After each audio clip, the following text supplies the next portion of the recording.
अस्सलामुअलैकुम वरहमतुल्लाहि वबरकातुहू। जनाब बाबूभाई सोपारीवाला गर्ल्स प्राइमरी स्कूल, कक्षा 8, विषय हिंदी, विषयांक इकाई 4, कर्मयोगी लाल बहादुर शास्त्री। इससे पहले के 3 तास में हमने कर्मयोगी लाल बहादुर शास्त्री इकाई की समझूती देखी।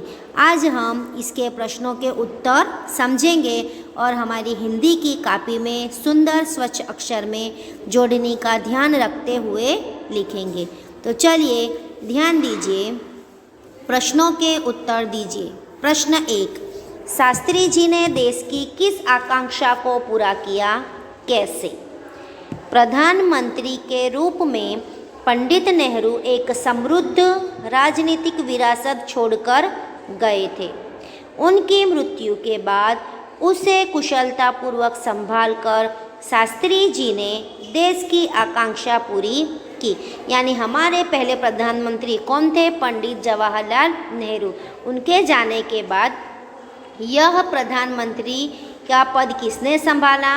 लाल बहादुर शास्त्री जी ने, और उन्होंने बहुत ही सकुशलता से, बहुत ही अच्छे से यह काम पूर्ण किया। शास्त्री जी का चरित्र निर्मल था, यानी कि वह निर्मल स्वभाव के थे। उनमें अद्भुत संकल्प शक्ति थी, यानी वो जो सोचते थे वह करके ही दम लेते थे। राष्ट्र को लाभ पहुंचाना उनके हर कर्म का एकमात्र उद्देश्य रहता था, यानी हमारे राष्ट्र, हमारे देश के हित में ही उनका काम होता था। उनके इन्हीं गुणों के बल पर वे नेहरू जी की विरासत को संभालने और उसे आगे बढ़ाने का कठिन काम पूरा कर सके। देखिए, यह प्रश्न में यहाँ पे एक शब्द दिया गया है, समृद्ध। समृद्ध की जोड़नी आपको देखकर बराबर लिखनी है।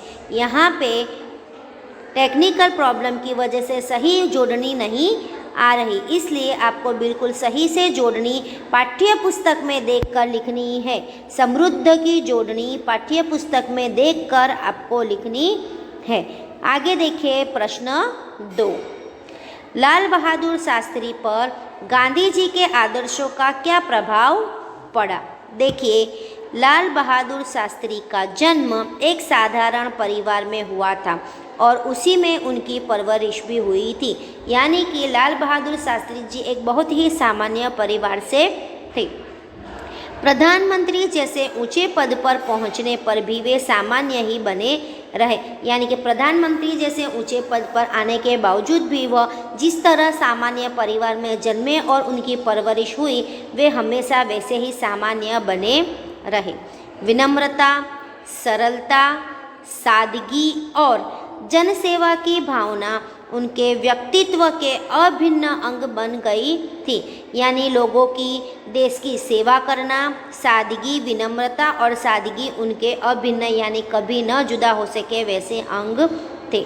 ये सारे गुण महात्मा गांधी के थे, जो शास्त्री जी में अपने आप आ गए थे। यानी कि यहाँ पे लाल बहादुर शास्त्री जी के जो गुण हमें दिखाए गए हैं, विनम्रता, सरलता, सादगी और जन सेवा, ये सभी गुण किसके थे? गांधी जी के, जो अपने आप लाल बहादुर शास्त्री जी में आ गए थे। गांधी जी की तरह उन्होंने भी अछूतोद्धार कार्यक्रम भी चलाया, यानी अछूतों के लिए जो कार्य किया था गांधी जी ने, वह कार्य इन्होंने भी अपने हाथ लिया। इस प्रकार लाल बहादुर शास्त्री पर गांधी जी के आदर्शों का गहरा प्रभाव पड़ा। देखिए, यहाँ पे भी अछूतोद्धार की जो जोड़नी है वह आपको पाठ्य पुस्तक में देखकर सही जोड़नी लिखनी है। प्रश्न 3, शास्त्री जी के संसदीय जीवन की शुरुआत कैसे हुई?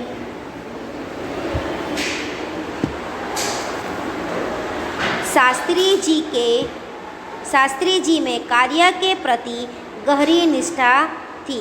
वे मेहनत करने की अदम्य क्षमता भी रखते थे। यानी कि शास्त्री जी अपने काम के प्रति बहुत ही निष्ठापूर्वक काम करते थे और उनके अंदर अपने काम के लिए बहुत ही अदम्य शक्ति थी। वह अपना काम पार पाड़कर ही दम लेते थे।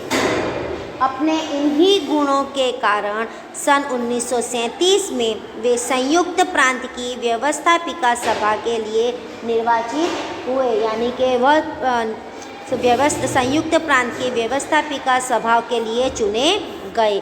स्वतंत्रता प्राप्ति के बाद कई बार वे संसद के लिए भी चुने गए, परंतु उनके संसदीय जीवन की वास्तविक शुरुआत सन 1937 के निर्वाचन से ही हुई, यानी कि कई बार उन्हें चुना गया, फिर भी उसकी शुरुआत उन्होंने 1937 से की। आगे प्रश्न, छात्रों के दीक्षांत समारोह में शास्त्री जी ने कौन से विचार व्यक्त किए? उत्तर, अलीगढ़ विश्वविद्यालय के दीक्षांत समारोह में शास्त्री जी ने छात्रों से कहा था कि भविष्य में आप कुछ भी बने, लेकिन सबसे पहले आप इस देश के नागरिक हैं।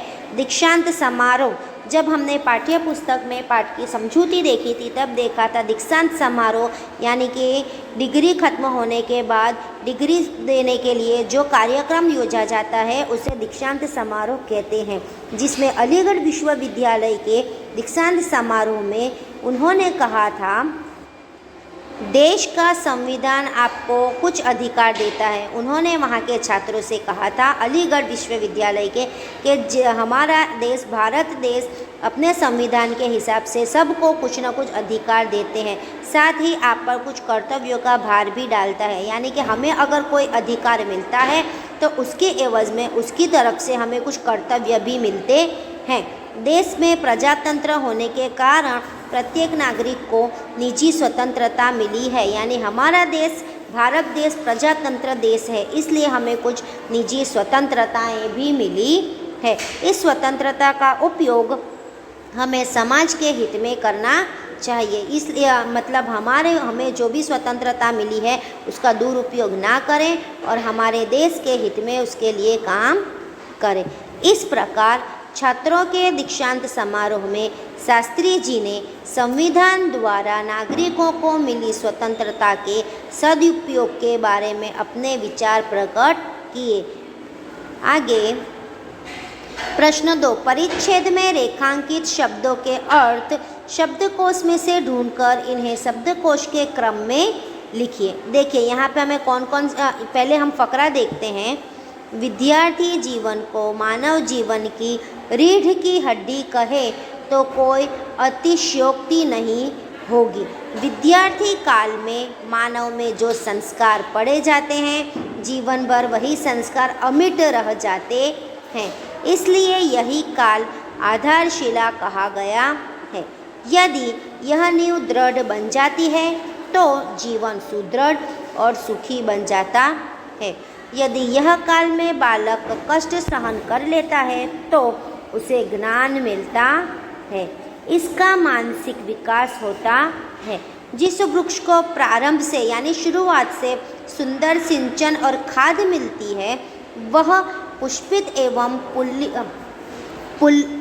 पल्लवित होकर संसार को सौरभ देने लगता है। इस प्रकार विद्यार्थी काल में जो बालक श्रम, अनुशासन, संयम एवं नियमन के सोचे में ढल जाता है यह आदर्श विद्यार्थी बनकर सभ्य नागरिक बनता है। यहाँ पे देखिए हमें किन किन शब्द के नीचे लिटी दी गई है।